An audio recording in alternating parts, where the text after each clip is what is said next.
Bathroom থেকে বের হলাম, একটা সাদা পেটিকোট পরে। ভেজা ছিল বলে কাপড়টা হালকা লেগেছিল। খোলা চুল ভিজে, সিথি দিয়ে জল গড়িয়ে পড়ছিল। ঘরে ঢুকতেই দেখি প্রদীপ দাঁড়িয়ে, চোখ আমার দিকেই আটকে। ও বলল, যদি হাতাকাটা লাল ব্লাউজটা পরে আসতেন তাহলে রাতটা অন্যরকম যেত। আমি শ্রীলেখা, বয়স 40। এই বাড়িতে বিয়ের পর প্রায় 12 বছর কেটে গেছে। আমার স্বামী অসীম ব্যাংকে চাকরি করে, বয়সে 7 বছরের বড়। খুবই শান্ত স্বভাব, নিজের নিয়মে চলে। আর আমি ঘরের ভেতরেই নিজেকে সাজিয়ে রাখায় গৃহিণী। আমাকে দেখে অনেকে বলে, চাচি আপনি যেন সিনেমার মতো। শুনে হেসে বলি, আরে সিনেমা তো আমি ভালো করে দেখতেই পারি না, কিন্তু মনে মনে একটু খুশি হই। আসলে এখনও নিজেকে সময় দিই, একটু শাড়ি আটশাট পরি, লাল ব্লাউজে গায়ের রংটা যেন একটু বেশি ঝলমল করে ওঠে। আয়নায় নিজেকে দেখলে মনে হয়, কে বলবে আমি 38। আমার গড়নটা একটু মসৃণ, কোমরের কাছে ভর আছে, ওপরের দিকটা বেশ টান টান। সিথিতে একটু রঙিন সিঁদুর, ঠোঁটে হালকা লিপস্টিক। এইভাবেই দিনটা শুরু করি, ঘর মোছা, ঠান্ডা পানিতে মুখ ধোয়া আর চায়ের গন্ধে। আমাদের সংসার মোটামুটি, ঝগড়া হয় না, হাসিও তেমন নেই। অসীম খেয়াল রাখে ঠিকই, কিন্তু তার মাঝে সেই আগুনটা নেই। সব কিছু ঠিকঠাক, কিন্তু মনটা মাঝে মাঝে ফাঁকা ফাঁকা লাগে। আমাদের একটাই ছেলে প্রদীপ, এখন বোর্ডিংয়ে পড়ে। 3 মাসে একবার বাড়ি আসে। ও এলে বাড়িটা যেন আবার বেঁচে ওঠে, কিন্তু বেশি দিন থাকে না। এদিকে অসীমেই পায়ের সমস্যাটা হঠাৎ করে বেড়ে গেল। ডাক্তার বলেছে অপারেশন করতে হবে, তাইও ঠিক করলো চেন্নাই যাবে। কয়েকদিনের জন্য বাড়িতে আমি একা পড়ে যাব, নিঃশব্দে। একটু ভয় লাগছিল, আমি একা থাকাটা ঠিক পারি না। অসীম তাই ফোন করলো ওর ভাইয়ের ছেলেকে প্রদীপকে, বলল, কদিন মামার বাড়ি থেকে যা, চাচি একা থাকবে। ছেলেটা এখন ভার্সিটিতে পড়ে, ভদ্র শান্ত আর পড়ালেখায়ও ভালো। আমি ওকে অনেক বছর আগে দেখেছিলাম, তখন ক্লাস 9-এ ছিল। এখন নিশ্চয়ই অনেক বদলেছে। অসীম যাওয়ার একদিন আগেই বলল, প্রদীপ কালকে দুপুরে চলে আসবে। শুনে ভাবলাম, দেখা যাক ছেলেটা এখন কেমন হয়েছে। ছেলেরা বড় হলে অনেক সময় চোখে মুখে একটু আলাদা ছায়া আসে। তাও ভাবছিলাম, অন্তত দরজায় কলবেল বাজলে আর ভয় লাগবে না। সেদিন রাতে ঘুমাতে যাওয়ার আগে আয়নায় দাঁড়িয়ে চুল আঁচড়াচ্ছিলাম। গলায় একটু হালকা সুগন্ধি ছিটিয়ে নিলাম। আয়নায় চোখ পড়তেই মুচকি হেসে ফেললাম। এখনও আয়নাটা যেন আমায় দেখে চমকে ওঠে। পরদিন সকালে অসীম রওনা দিল চেন্নাই। আমি দরজায় দাঁড়িয়ে ব্যাগ এগিয়ে দিলাম। ও বলল, নিজের খেয়াল রেখো। মাথা নাড়িয়ে দিলাম। তখন চোখে মুখে একটা অদ্ভুত অনুভব খেলে গেল। বারান্দায় দাঁড়িয়ে রইলাম, গাড়িটা বাঁক ঘুরে মিলিয়ে যাওয়ার পরও কিছুক্ষণ চুপচাপ রইলাম রাস্তাটার দিকে তাকিয়ে। বুকের ভেতর হালকা শূন্যতা। ঘরে ফিরে আস্তে করে দরজা বন্ধ করে দিলাম, এমন নিঃশব্দে যেন দেয়ালও টের না পায়। বিকেলের দিকে রান্না সেরে ফেললাম, ডাল, ভাজি, পাতলা মাংসের ঝোল। খাওয়ার সময় কেউ পাশে থাকলে মনটা জমে, না হলে নিজের পাশে একা বসে খেতে যেন ঠিক মন চায় না। দুপুর 2টো নাগাদ ডোরবেলটা বাজলো, বুকটা একটু ধক করে উঠল। আঁচলে হাত মুছতে মুছতে দরজার দিকে এগোলাম। দরজা খুলতেই সামনে দাঁড়িয়ে এক লম্বা গড়নদার তরুণ, চোখে কালো ফ্রেমের চশমা, গায়ে সাদা টি-শার্ট, আর সেই চেনা হাসিটা। একটা নরম গলা, কিন্তু তার ভেতরে যেন আর একটা সুর। ওমা প্রদীপ, এত বড় হয়ে গেছো। দরজাটা পুরো খুলে দিলাম। ওর মুখে লাজুক হাসি, চোখটা আমার দিকেই আটকে। ও ঘরে ঢুকে বসলো। আমি ওর সামনে এক গ্লাস জল এগিয়ে দিলাম। চাচি, আপনাকে তো আগেও দেখেছি, কিন্তু এবার দেখে মনে হচ্ছে অনেকটাই বদলে গেছেন। আমি হেসে বললাম, বয়স বাড়লে একটু গুছিয়ে নিতে হয় নিজেকে। কথাটা সহজ, কিন্তু ভেতরে একটা ভিন্ন ভাব ছিল। ও টের পেল কি? প্রদীপ ঘরের এদিক ওদিক তাকাচ্ছিল। মাঝে মাঝে ওর চোখটা একটু বেশি সময় আমার দিকেই ছিল। আমি সেটা বুঝেও কিছু না জানার ভান করলাম। চলাফেরা ছিল একদম স্বাভাবিক, কিন্তু ওর দৃষ্টি যেন সব কিছু একটু বেশি মনোযোগে খেয়াল করছিল। আমি রান্নাঘরে গেলাম ওর জন্য থালা গুছিয়ে দিতে। তখন পাশে এসে দাঁড়িয়ে বলল, চাচি আমি নিজেই নিতে পারি। আমি বললাম, না না, তুমি তো অতিথি, আর তুমি যেহেতু আমাদের ঘরের লোক, তাই খেয়ালটাও একটু বেশি রাখা আমার দায়িত্ব। বলার সময় খেয়াল করলাম নিজের গলার স্বর একটু কোমল হয়ে গেছে। ও খেতে বসেছে, আমি দূরে বসে পাখা করছিলাম। চোখের কোণায় দেখি খেতে খেতে ও মাঝে মাঝে তাকাচ্ছে। একবার আমার শাড়ির আঁচলটা একটু সরে গিয়েছিল, ব্লাউজের পাশটা সামান্য দেখা যাচ্ছিল। আমি সঙ্গে সঙ্গে আঁচলটা টেনে নিলাম। তখনও দেখি প্রদীপ একটু থমকে আমার দিকেই তাকিয়ে। আমি চোখ নামিয়ে বললাম, খাওয়ায় মন দাও, চেয়ে চেয়ে কিছু পাওয়া যাবে না। ও হেসে বলল, আপনার হাসিটা কিন্তু একদম আলাদা চাচি। দুপুরের আলো একটু কমে গেলে ঘরে এক ধরনের শান্ত অলস ভাব নেমে এলো। আমি জানালার পাশে গিয়ে দাঁড়ালাম। হঠাৎ পেছনে টের পেলাম প্রদীপ এসে চুপচাপ দাঁড়িয়ে, কিছু বলছে না, কিন্তু ওর নিঃশ্বাস যেন খুব কাছ থেকে ছুঁয়ে গেল। ভেতরটা হালকা কাঁপছিল। নিজেকে একটু সামলে বললাম, তোমার ঘর তৈরি আছে, চাইলে গিয়ে একটু ঘুমিয়ে নাও। ও চলে গেল ঘরে। আর তখনই বুঝলাম এই সম্পর্কটা শুধু আত্মীয়তার গণ্ডিতে আটকে থাকবে না, কিছু একটা শুরু হয়ে গেছে, একদম নিঃশব্দে কিন্তু স্পষ্টভাবে। পরদিন সকাল 8টায় ঘুম ভাঙল। জানালার ফাঁক গলে রোদের চিকন একটা রেখা গলা ছুঁয়ে যাচ্ছিল। আমি উঠে বসলাম, চোখে মুখে এখনো ঘুমের ঘোর। গায়ে ছিল নরম সাদা নাইটি, হালকা সিল্কের। বিছানার চাদরটা একটু এদিক ওদিক। গতকালকের মুহূর্তগুলো হঠাৎ মনে পড়তেই ঠোঁটে হালকা একটা হাসি খেলে গেল। ঘড়ির কাঁটার দিকে তাকিয়ে একটু বিরক্ত লাগলো, এখনো বুয়া আসেনি। আমি বাথরুমে গিয়ে মুখ ধুয়ে এলাম, চুলটা খোলা রেখেই বেরোলাম। ডাইনিং টেবিলে দেখি একটা ছোট্ট নোট, ঘুম ভাঙলে বলবেন আমি বারান্দায়, প্রদীপ বলল। আমি 1 কাপ চা বানিয়ে বারান্দার দিকে ডাক দিলাম, প্রদীপ একটু ভিতরে এসো তো। ও এলো, চোখে ঘুম আর মুখে একরাশ বিস্ময়। আমি হেসে বললাম, আজ বুয়া আসবে না মনে হয়, তোমার চাচি তো আর 10টা হাত নিয়ে জন্মায়নি, একটু সাহায্য করবে তো? ও হেসে বলল, আদেশ করুন চাচি, যা বলবেন তাই করব। ও ঘরের ভেতরের ছোটোখাটো জিনিসপত্র গোছাতে শুরু করলো, আর আমি জানালার পর্দার পাশে দাঁড়িয়ে বাইরে তুলসী গাছের দিকে তাকিয়েছিলাম। জানালার ফাঁক দিয়ে হাওয়া আসছিল, আর আমার নাইটির এক পাশ হালকা উঠছিল, কোমরের দিকটা একটু দেখা যাচ্ছিল। আমি বুঝতে পারছিলাম প্রদীপ মাঝে মাঝে চোখ তুলে তাকাচ্ছে, আবার তাড়াতাড়ি চোখ নামিয়ে নিচ্ছে। ও হঠাৎ খাটের নিচে কিছু একটা দেখতে পেয়ে ঝুঁকে পড়ল। একটু পরে কণ্ঠে কৌতূহলী সুরে বলল, চাচি এটা বুঝি আপনার? আমি ঘুরে দেখি ওর হাতে আমার লাল রঙের একটা স্যাটিন ব্লাউজ, হালকা চকচকে কাপড়, গলায় পাতলা লেসের কাজ, আর সামনে 3টে ছোট বোতাম। আলোয় সেটা আরও চোখে লাগছিল। আমি কাছে গিয়ে হেসে বললাম, আহ, এতদিন খুঁজে পাচ্ছিলাম না, কাল রাতে পরার কথা ছিল। ও চোখ নামিয়ে কাপড়টার ওপর আঙুল টেনে বলল, খুবই আরামদায়ক মনে হচ্ছে, বোতামগুলো তো একটু খেলাধুলার মতন। আমি একটু হেসে বললাম, সব জিনিস একা হাতে সামলানো যায় না, বুঝলে তো? ওর চাহনিতে তখন কিছু একটা ছিল যা বলা না হলেও অনুভব করা যাচ্ছিল। আমি ব্লাউজটা নিয়ে নিলাম ওর হাত থেকে, বললাম, তোমার চাচির জিনিস নিয়ে অত মনোযোগ দিলে চলবে না কিন্তু। ও মুচকি হেসে বলল, মনোযোগ না দিলে অনেক সৌন্দর্য মিস হয়ে যায় চাচি। আমি হেসে ফেললাম, আর শরীরটা যেন হালকা কাঁপুনি দিয়ে উঠল। এরপর প্রদীপ ব্যালকনিতে ঝাঁটা দিচ্ছিল। আমি পাশের ঘর থেকে 1 কাপ চা হাতে এসে দেখলাম ও নিচু হয়ে কিছু তুলছে। কি পেলি? আমি জিজ্ঞাসা করলাম। ও একটু থেমে বলল, মনে হচ্ছে কোথাও থেকে উড়ে এসে পড়েছে, তবে এটা খুবই হালকা জিনিস। ওর হাতে ছিল আমার একটা পুরনো কাপড়, যার ওপর লেসের কাজ ছিল।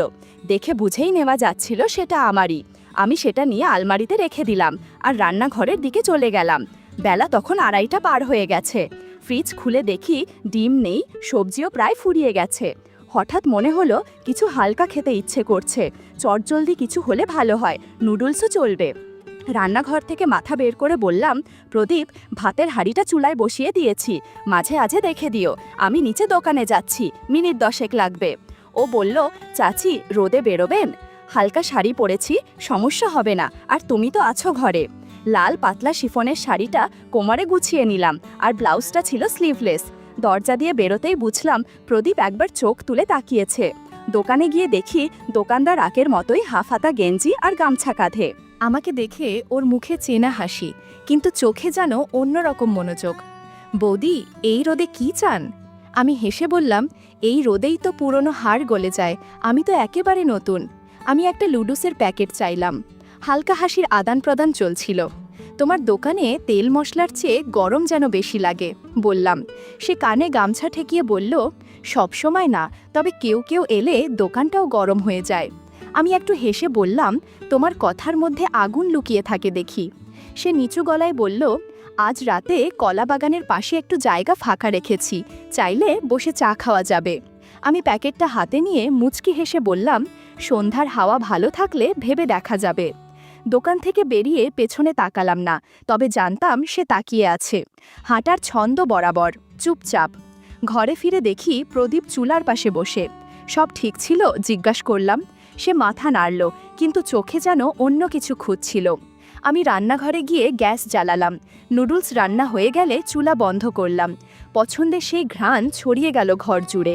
তবে খিদেটা আজ পেটের থেকে যেন মনে বেশি ছিল। ঘরের ভেতর প্রদীপ ফোনে ব্যস্ত, কিন্তু চোখ মাঝে মাঝে আমার দিকেই ঘুরছিল। রান্না করে ঘামার কারণে শাড়িটা গায়ে লেগেছিল, আর ব্লাউজটা যেন একটু বেশি টান ছিল পিঠের দিকে। গলার কাছটাও ভিজেছিল। আমি চুল সরিয়ে হালকা বাতাস খেতে লাগলাম। প্রদীপ তখন তাকিয়েছিল, চোখে কোনো প্রশ্ন ছিল না, শুধু স্থির দৃষ্টি। তুমি বসো, আমি একটু স্নান করে নিই, মাথার ভেতরটা গরম হয়ে গেছে। ও মাথা নাড়ল। বাথরুমে ঢুকে শাওয়ার ছেড়ে দিলাম। ঠান্ডা পানির ধারায় শরীর ভিজে যেতে লাগলো, কিন্তু মনে হচ্ছিল শুধু ঘামের ক্লান্তি নয়, দিনভর জমে থাকা চাপা অনুভূতিরা যেন ধুয়ে যাচ্ছে ধীরে ধীরে। বাথরুম থেকে বেরিয়ে এলাম সাদা ঘরের পোশাকে, ভেজা চুল খোলা, সিথি দিয়ে পানি পড়ছে নিচে। ঘরে ঢুকতেই দেখি প্রদীপ দাঁড়িয়ে, চোখে একরকম নীরব প্রশ্ন। কিছু একটা বদলে যাচ্ছে বুঝতে পারছিলাম, কথা না বললেও চোখের ভাষা অনেক কিছু বলছে। আমি হালকা গলায় বললাম, এই গরমে মানুষকে চিনে ফেলা যায়, কে কি দেখে আর কি লুকায়। ও কিছু বলল না, শুধু মাথা নিচু করল, যেন কিছু ভুল করেছে। কিন্তু আমি বুঝলাম এটা দেখার চেয়ে অনেক গভীর কিছু। ঘরের আয়নার পাশে দাঁড়িয়ে চুল মুছছিলাম। আয়নায় ওর ছায়া দেখা যাচ্ছিল। নিজের দৃষ্টিতে নিজেকেই যেন নতুন করে দেখলাম। শ্রীলেখা যেন আর আগের মতো নেই। রাতের খাবার শেষে প্রদীপ বলল, চাচি, আজ একটু আগে ঘুমোতে পারি? আমি মাথা নাড়লাম। যাও, কাল সকালে আবার কাজ আছে। তার চোখে ছিল একরকম বোঝা, যা দিনের মধ্যে জমেছিল কিন্তু বলা হয়নি।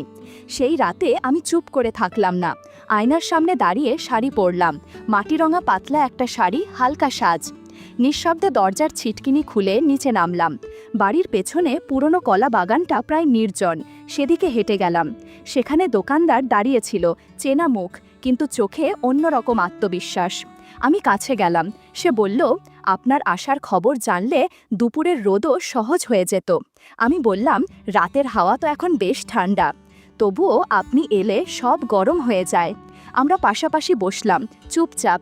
পাতার আওয়াজ, হালকা বাতাস আর দূরের কোনো কুকুরের ডাক, সব মিলিয়ে ঘোরের মতো একটা আবহ তৈরি হলো। মনে হচ্ছিল আজকের রাতটা আলাদা। ঠিক তখনই দূরে একটা ছায়া নড়ল।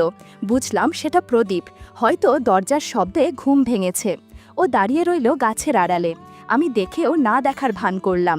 দোকানদার আমার দিকে হেলে বলল, ভাবিনি আপনি এভাবে আসবেন, আপনি তো শুধু দেখার জন্য নন।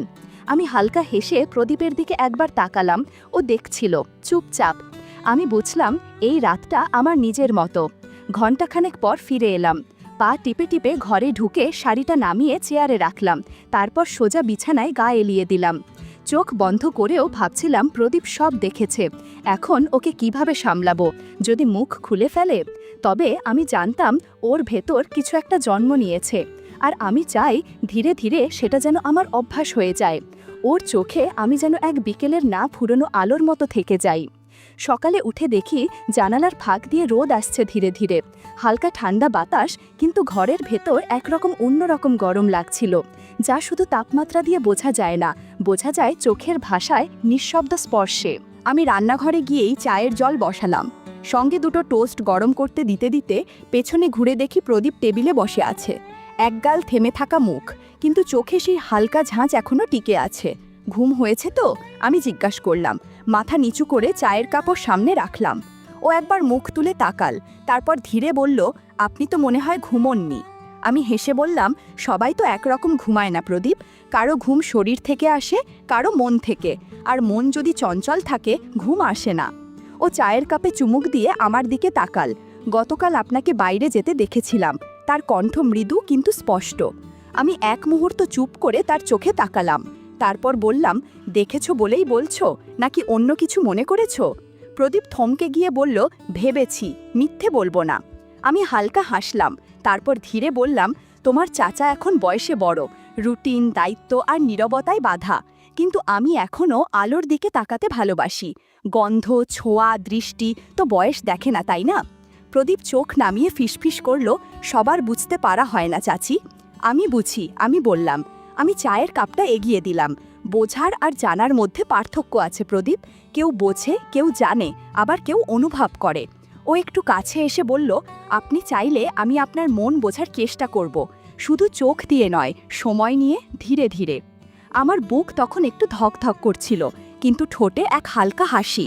আমি বললাম, যে রাস্তা তুমি নিতে চাও সেটা সহজ নয়, তবে সাহস থাকলে আমি পথ দেখাবো। সেই সকালে আমরা নাস্তা করছিলাম। টোস্ট আর চায়ের বাইরেও চোখে, নিঃশ্বাসে, শরীরের নরম হাওয়ায় একটা ভাব আদান প্রদান হচ্ছিল। আজ বুঝেছি প্রদীপ শুধু দেখেই না, অনুভব করতেও জানে। এক সপ্তাহ যেন হাওয়ার মতো কেটে গেছে। প্রদীপ যখন ঘরে থাকে তখন একটা টান টান ভাব চোখে পড়ে। হাত ছোঁয়ার সময় শিরায় শিরায় একটা আলাদা অনুভূতি বয়ে যায়। একদিন সকালে কল বেল বাজল। দরজা খুলতেই দেখি অসীম দাঁড়িয়ে, হাতের কাছে হ্যান্ড লাগেজ, ক্লান্ত মুখে হালকা হাসি। সব কিছু ভালোই হয়েছে, ও বলল।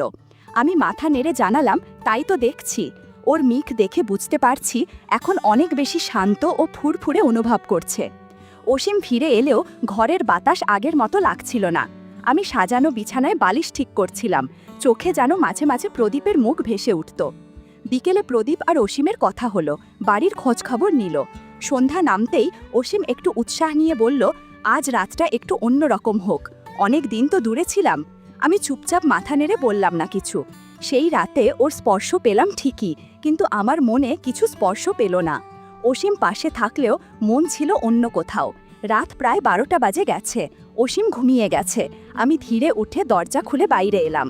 ঘরের নিস্তব্ধতা ফেলে সোজা ড্রয়িং রুমের পাশের গেস্ট রুমে প্রদীপের ঘরে গেলাম। ও দরজা খুলেই আমার দিকে তাকাল। চোখে কোনো প্রশ্ন ছিল না, শুধু এক ধরনের বোঝাপড়া, যেন অনেক আগেই জানতো আমি আসব। দরজার পাশে দাঁড়িয়ে বললাম, এই পোশাকেই ঠিক আছে? প্রদীপ হালকা হাসি নিয়ে বলল, যদি আপনি লাল ব্লাউজটা পরতেন বা সেই দিন ব্যালকনিতে পাওয়া সেটাটা, তাহলে হয়তো রাতটা অনেক দিনের জন্য মনে থাকবে। আমি চোখ নামিয়ে বললাম, তুমি যা বলো আমি তাই করব আজ। পরে ধীরে ধীরে ফিরে গিয়ে ব্লাউজটা পরে এলাম।